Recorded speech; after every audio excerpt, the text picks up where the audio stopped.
एकदम हप कर गई। किनको हप कर गई?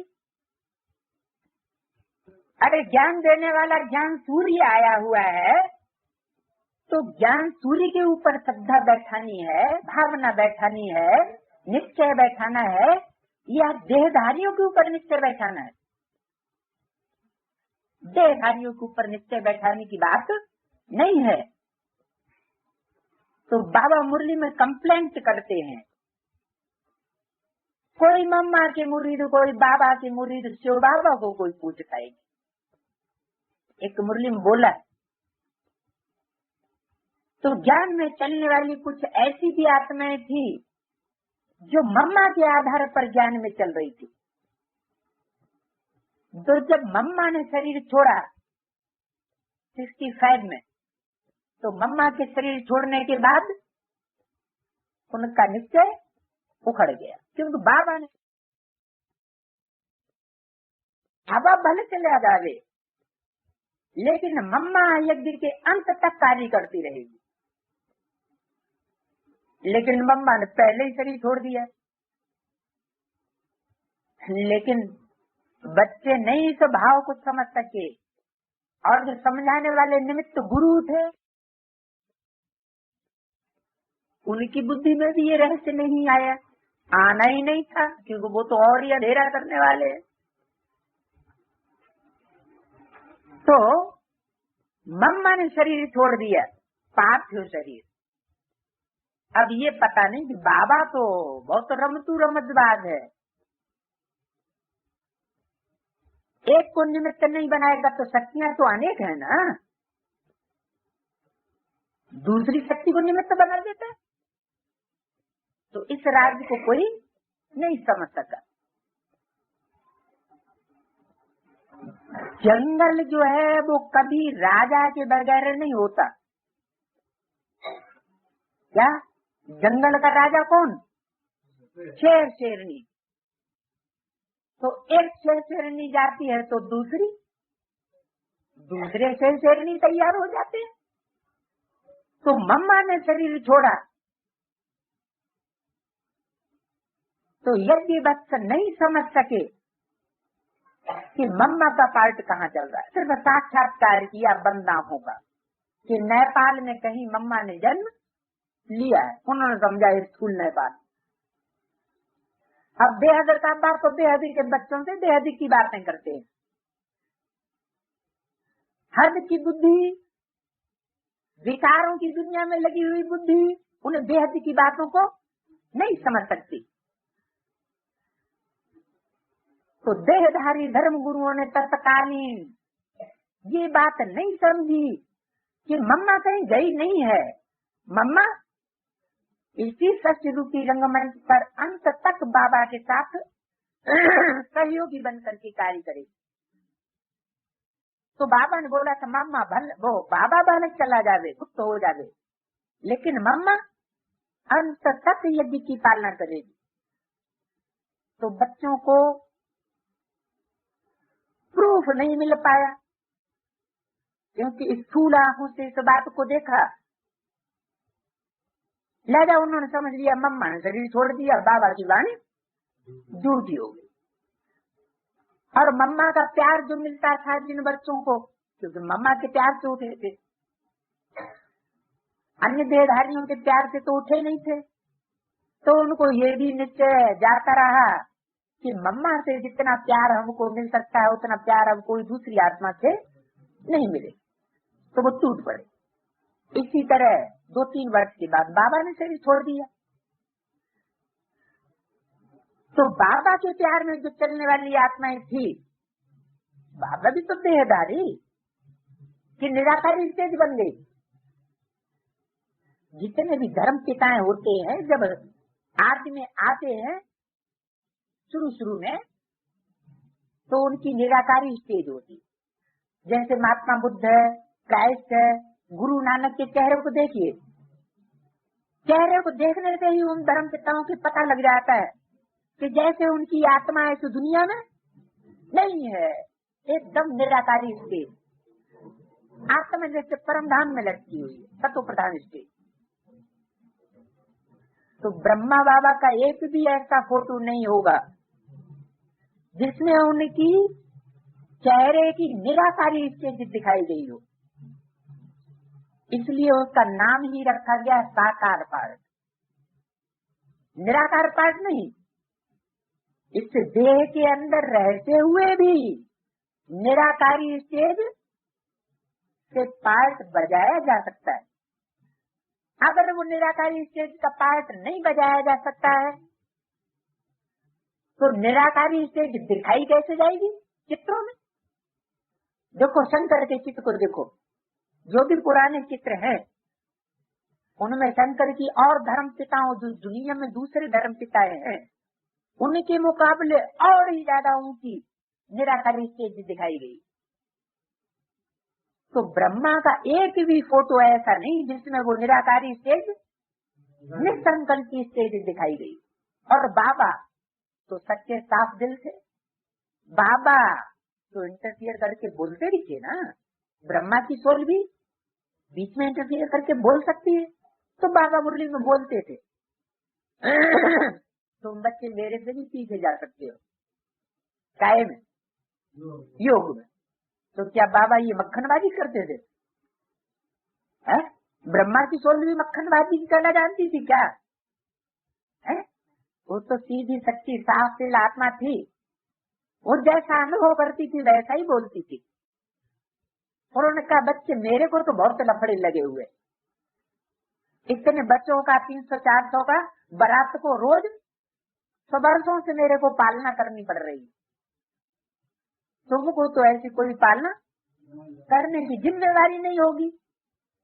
तुम तो हो मस्त कलम की दर फकीर, तो तुम मेरे से भी योग में सीख जा सकते हो।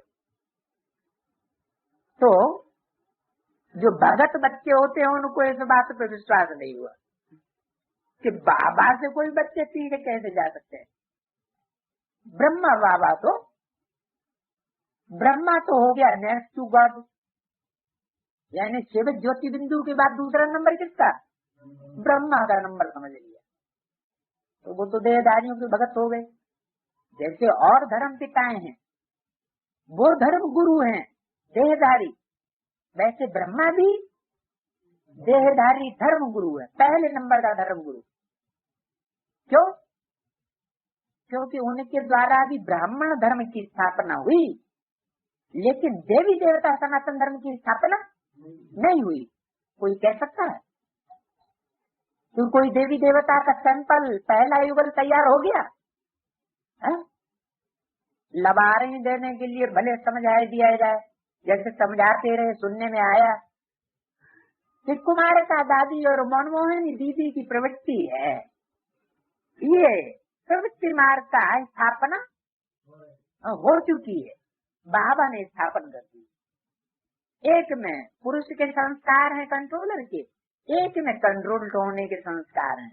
एक है प्रधान मुख्य प्रशासिका और एक है सहयोगिनी। जैसे स्त्री सहयोगिनी होती है ना, अरे यहाँ ब्राह्मणों की दुनिया में प्रशासक और प्रशासिका कहाँ से आ गए? क्या सतयुग शुरू हो गया? राजा शुरू हो गई क्या? अरे बाबा ने तो ब्राह्मणों को बताया तुमको सेवाधारी बन करके रहना है, तुम बच्चों को यहाँ राजाई पे नहीं बैठना है। यहाँ ही अगर राजाई भोग लेंगे तो वहाँ राजाई तुम्हारी कम हो जाएगी, कट हो जाएगी। तो भक्त लोगों ने ब्रह्मा को ही नेक्स्ट टू गॉड समझ लिया, लेकिन बाबा ने तो मुरली में सब कुछ बोला हुआ है। बाबा ने मुरली में बोला हुआ है नेक्स्ट टू गॉड इज ना, next to God is Brahma, यानी गॉड माने शिव और शिव के बाद दूसरा नंबर ब्रह्मा का है, ऐसा तो किसी मुरली में नहीं बोला। बाबा ने बोला next to God is Shankar, दूसरी मुरली में बोला next to God is Prajapita, next to God is Krishna, Satyug का कृष्ण नहीं, संगम युग का कृष्ण जिसका शास्त्रों में गायन है। सतयुग के कृष्ण का शास्त्रों में कोई गायन नहीं है। तो ब्रह्मा ने शरीर छोड़ दिया और जो ब्रह्मा के भक्त थे पक्के, किसी और को मानने वाले नहीं थे, उनको बुद्धि में ये पक्का बैठ गया कि अब हमको ब्रह्मा जैसी पालना किसी से मिल नहीं सकती। और ये बात सत्य भी थी, ब्रह्मा जैसा प्यार मृदुल आत्मा कोई संसार में है ही नहीं। इतना प्यार देने वाली आत्मा कोई हो ही नहीं सकती। जिन बच्चों ने ब्रह्मा का प्यार लिया और उस प्यार का उजूरा नहीं दिया, वो आगे आने वाले समय में पश्चाताप करेंगे कि हमने उस प्यार को सही रूप में पहचाना नहीं। वो प्यार अब उनको संसार में कहीं भी मिल नहीं, गॉड फादर से भी नहीं मिल सकता। क्यों? क्योंकि जिस समय पर जिस चीज की जो वैल्यू देनी चाहिए वो वैल्यू नहीं दी तो जैसे चूक गए। तो बचपन ही होता है माँ का प्यार लेने का,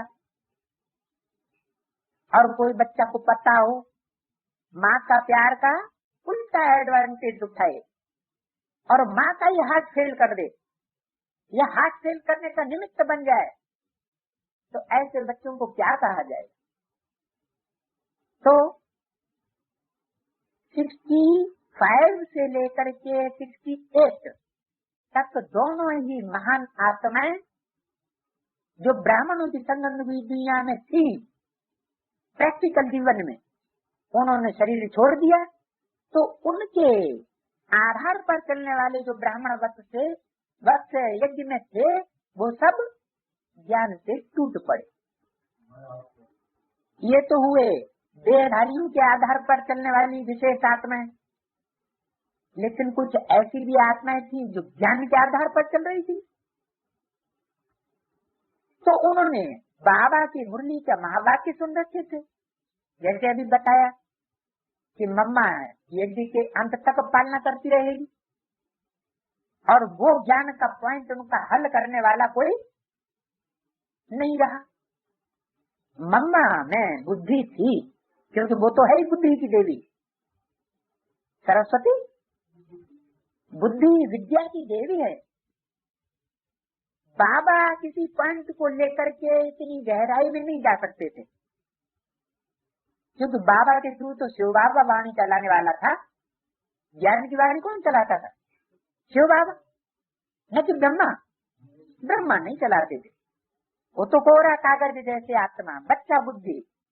मुरली में बोला ये ब्रह्मा तो जैसे बेबी बन गए, इन ब्रह्मा का नाम मैंने रखा है बेबी।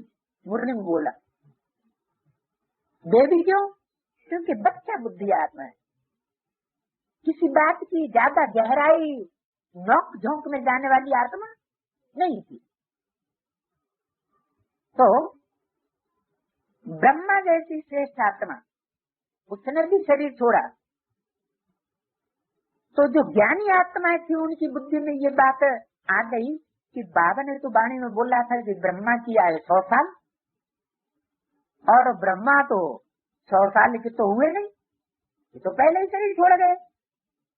तो ज्ञानी आत्माओं को ये संशय आ गया कि बाबा की वाणी कैसे झूठी हो गई, और उसका समाधान देने वाला कोई भी गद्दी नसीन देहधारी धर्म गुरु था ही। तो जब उनको समाधान नहीं मिला ज्ञानी आत्माओं को, ज्ञानी आत्माओं का भोजन क्या होता है? बुद्ध रूपी पेट का भोजन ज्ञान। तो ज्ञान जब उनको नहीं मिलता है तो वो हताश हो जाती है, टूट जाती है। तो कुछ तो ज्ञानी आत्मा ऐसे टूट गई, और कुछ मम्मा बाबा के जो भक्त के रूप में चल रही थी, आधार लेकर के चल रही थी, वो टूट गई। तो आधा विनाश त्रेता की शूटिंग के बाद, यानी ब्रह्मा की जब रात्रि शुरू होती है और दिन का अंत होता है, सत्युग त्रेता ब्रह्मा का दिन की शूटिंग, तो वो समाप्त हुई, और आधा परिवार ब्राह्मणों का माया हप कर। तो बाबा ने बोला है आधों को तो माया एकदम हप कर जाती, क्या टाइम ही नहीं लगता। बाकी बचे आधे, क्या आधे बच गए। तो आधों को फिर धीरे धीरे द्वापर युग और कलयुग की शूटिंग में धीरे धीरे हप कर दी।